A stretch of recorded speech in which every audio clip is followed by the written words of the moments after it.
I know it when I was 6 years old that I am different. Most important thing for me was that my family would accept me and would love me for who I was and who I am. It hurts inside not being you, trying to be everybody's perfect person. So like you can't be against science. That I physically exist in the world. Stop doubting what you think you might not have, because everything I didn't know I would have today, I'm in shock. Because at the end of the day, no one can dictate you on what you can do. You have the power to change your life. Foundational alignment is the most rewarding thing that you can give to yourself. Definitely have as many conversations as they're comfortable with. And we need to understand each other. And we need to learn from each other.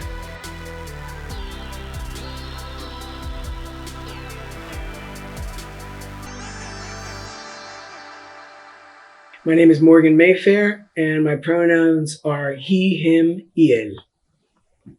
Being a man means being responsible. It means taking care of not only my family, my community, but myself. It means being someone who's solid that other people can lean on. At least that's what I was always shown that it meant to be a man. I am a man on a daily basis in many ways. I take care of my family. I take care of my pets.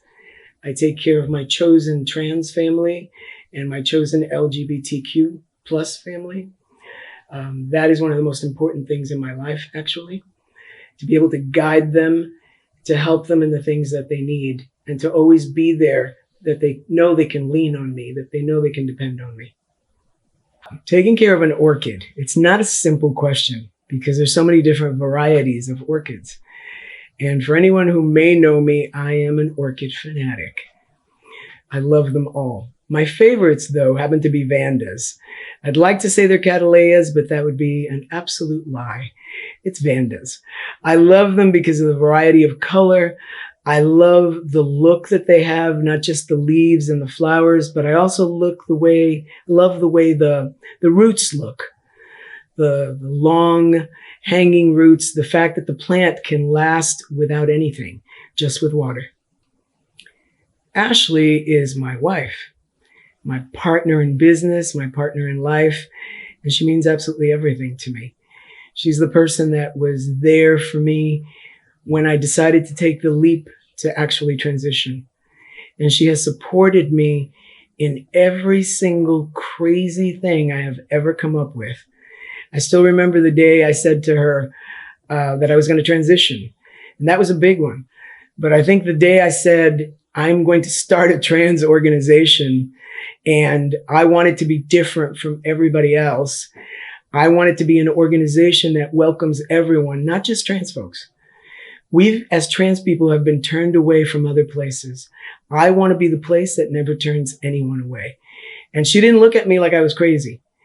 She looked at me and she said, okay, when do we start? And that's Ashley. How did a very large tortoise end up living in a yard in West Miami? That's a complicated story. I wanted a tortoise. As a gift for Christmas, Ashley bought me this tiny, cute little tortoise. We named him Noel for Christmas.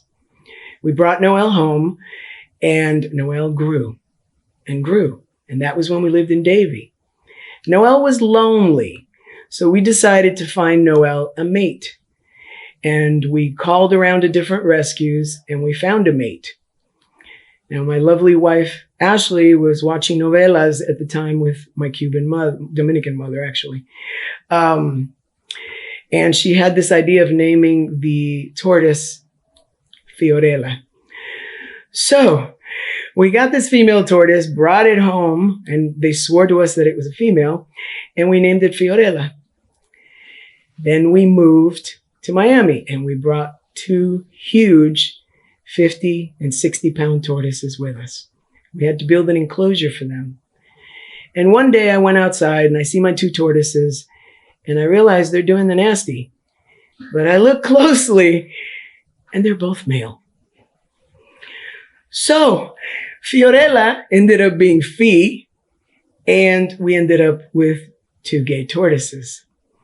And yes, it does happen. Okay. It happens in every species, and it happens a lot with tortoises. So, and this is not funny, Noel passed away. So we ended up with just Fiorella. Well, excuse me, Fee.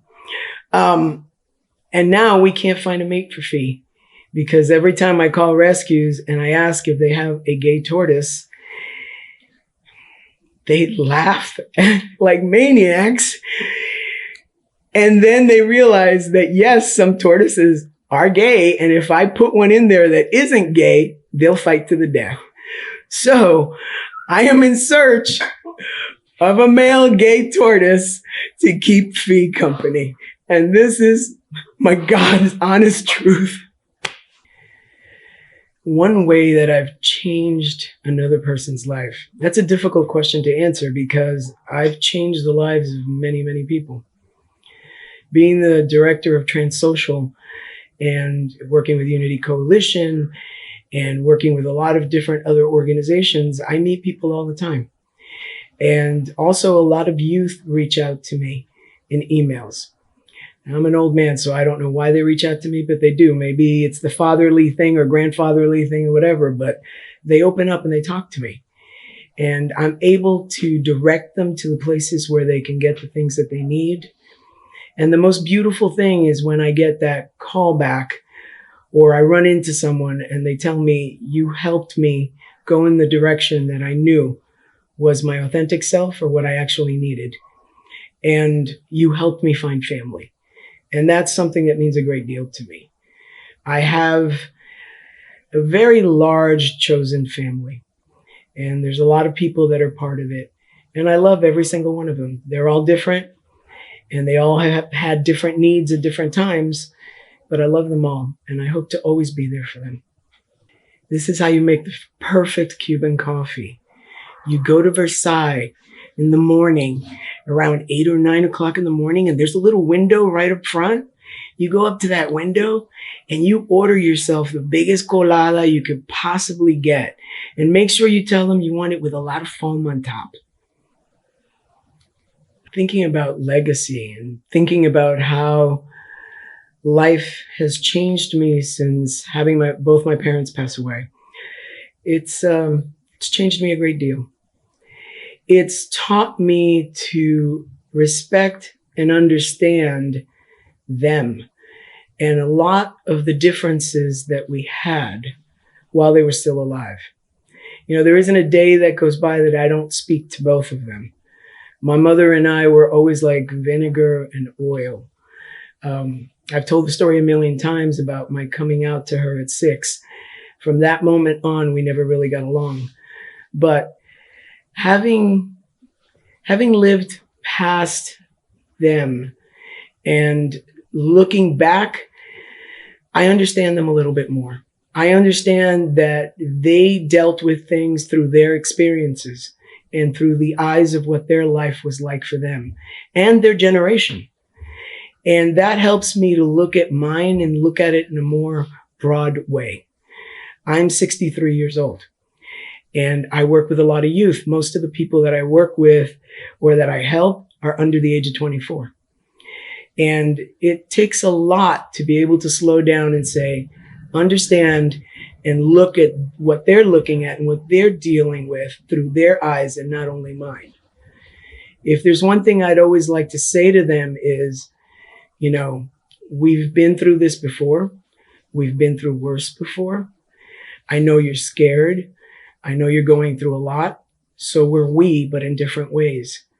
So as far as like that intergenerational thing, we need to understand each other and we need to learn from each other. I've learned a lot from the kids too. You know, back in the day, even ballroom and voguing. A lot of people don't know this about me, but I actually dabbled a little bit in New York way back in the 80s. And it was totally different than what it is today. The old man part of me sometimes looks at it and says, bobbing up and down on your knees and going, it's different. It was better back then. You know what? It wasn't. It really wasn't. It was just different, you know, and we didn't have the death drops that we have today, and they're spectacular. Okay. And I see so much talent in these young people today. So we need to learn from each other, and we need to understand each other just a teensy weensy bit more.